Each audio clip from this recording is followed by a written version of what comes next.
In this video, I'm going to show you how I use the Sous Vide EVOO brand cooker to cook a roast. I've been wanting to show you how to use this cooker in case you were unfamiliar with it. I recently learned about it maybe 2 years ago, and I've actually never cooked a roast in it before, so you're going to get to experience this with me for the first time.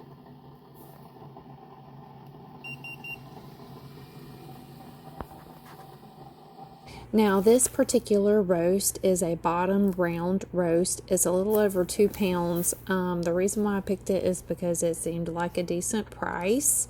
I don't cook roast enough to even really know what a good roast is.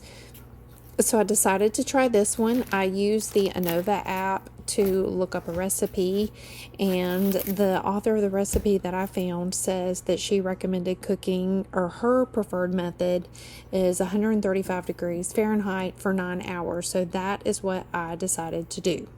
I'll put a picture of her recipe up here, but she did say to use oil and then your seasonings of choice before you put it in the bag. So I used good olive oil. I will put a link for this in the video description. This is truly the best oil that you can buy, the extra virgin olive oil. And then I topped it with onions and some fresh garlic, or the bottled garlic, and then I put that in the bag to cook.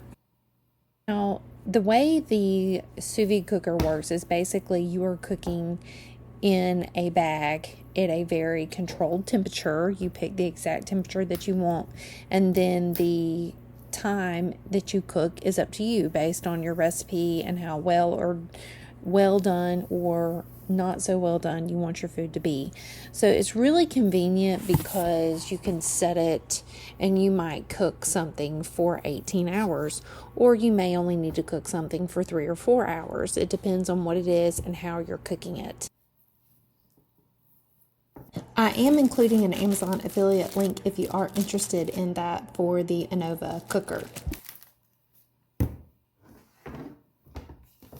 You can use either a Ziploc bag like you see here that I'm using, or you can use a vacuum sealer. We have a vacuum sealer. I just don't care to go through the trouble and to use those expensive bags when a Ziploc bag has always worked fine with me. So once you get the ingredients in the bag, you need to get as much of the air out as you can, and then do the water immersion method where you push the air out and then zip it across the top. And I sometimes have to clip the bag to the edge of the container, but for this particular time I was able just to keep it in place with the lid by snapping the edge underneath the lid. And I did try to move the onions around. I was trying to get them to sort of surround the roast, so that's what I was trying to do. I was trying to move them so they would maybe flavor the meat a little better. And the water is pretty warm. Here it had gotten up to 135 degrees, so you could stick your finger down in it, but you definitely didn't want to leave it in there any time at all because it was just really too uncomfortable to leave your hands in there.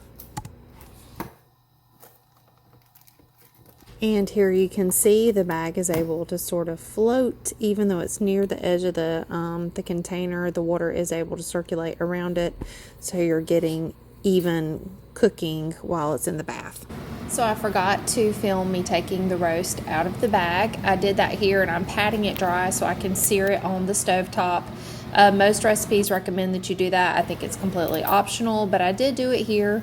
I put the liquid and the onion in a pot. I did end up taking out most of the onion so I could make a gravy. I added maybe a half a cup or cup of water, and then I added flour, and it turned out pretty good. It was a little bit salty, but it was still good. It went well on our mashed potatoes.